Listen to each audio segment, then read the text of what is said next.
Assalamualaikum warahmatullahi taala wabarakatuh. Salam sejahtera saudara-saudara sekalian.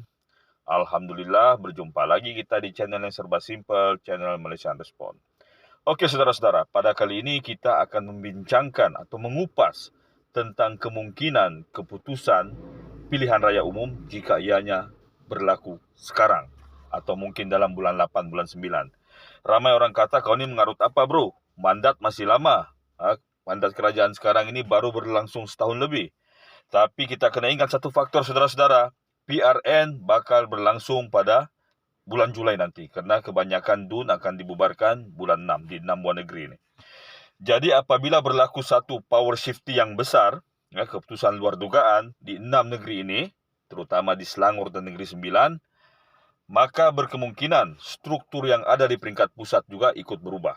Jadi, kalaupun tidak berlaku proses-proses tebuk sana tebuk sini, berkemungkinan jalan selamat untuk kerajaan perpaduan kena lakukan adalah dengan mengadakan pilihan raya.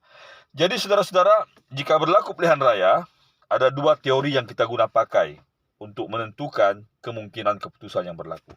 Teori yang pertama adalah teori angka atau teori matematik. Teori ini sangat simpel saudara-saudara. Tidak ada faktor pembeli ubah yang kita tengok. Kita campur saja angka-angka tertentu. Jadi simpel saudara-saudara ya. Kita ambil keputusan pilihan PRU yang lepas. Kita campurkan sajalah undi daripada Barisan Nasional dengan Pakatan Harapan. Jika kita campur, maka kalau kita lihat analisis yang ada daripada 222 kawasan parlimen, 194 senang-senang boleh ditawan oleh Pakatan Kerajaan Perpaduan. Okey, yaitu Pakatan Harapan campur dengan BN. 194 boleh menang. Dan terdapat dua kerusi lagi yang majoriti PN sikit, majoriti PS juga sikit dan juga boleh menang. Jadi kita ambil angka selamat 194. Jadi ini pembeli ubahnya tidak banyak. Kita campur saja. Kalau kita ambil keputusannya lepas, kita campurkan. Okey. Tapi hal seperti ini jarang berlaku saudara-saudara. Karena kita lihat pula teori yang kedua, yaitu teori sentimen.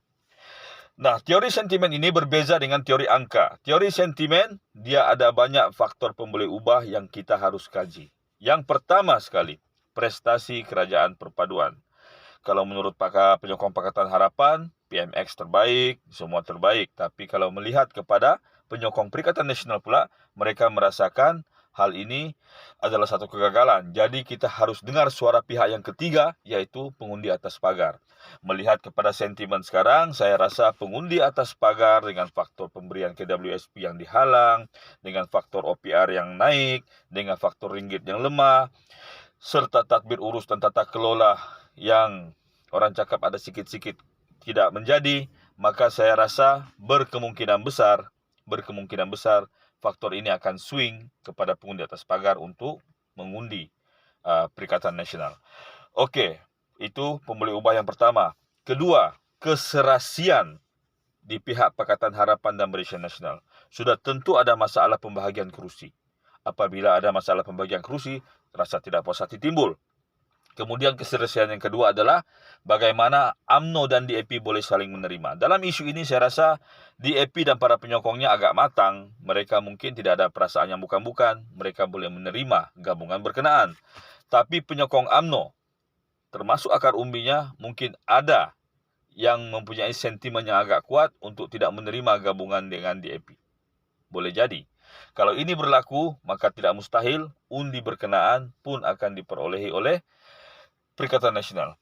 Faktor yang ketiga, pembeli ubah yang ketiga yang harus kita titik beratkan, yang ini sedikit memihak kepada Pakatan Harapan, yaitu faktor Sabah dan Sarawak.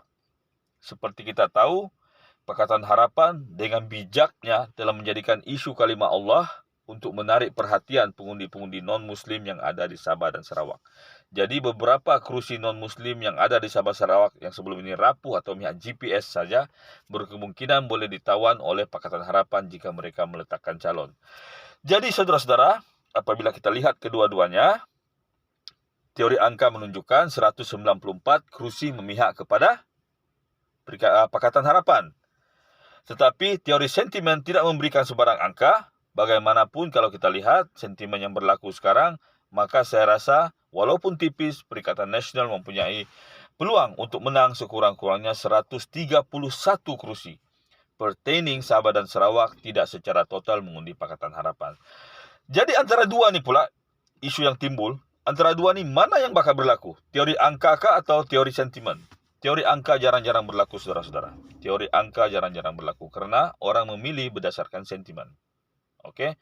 Jadi saya rasa jika PRU dijalankan selepas PRN 6 negeri, ya, karena saya rasa berkemungkinan besar Selangor dan Negeri Sembilan agak goyah. Ya, agak goyah. Saya tidak katakan Perikatan Nasional bakal menawan negeri ini, tapi kedudukan Pakatan Harapan sedikit terancam, kecuali Pulau Pinang yang terlalu aman. Jadi kalau kita lihat, berkemungkinan besar power shifting sedikit berlaku pada PRN 6 negeri, kemungkinan akan menggoyahkan kedudukan yang ada di kerajaan pusat, maka PRU berlaku, teori sentimen pasti akan mempengaruhi berbanding dengan teori angka. Kalau teori sentimen yang berlaku, maka saya dengan jelas menyatakan bahwa Perikatan Nasional lah yang mungkin akan membentuk kerajaan selepas pilihan raya umum berkenaan dijalankan. Wallahu a'lam bishawab. Assalamualaikum warahmatullahi taala wabarakatuh.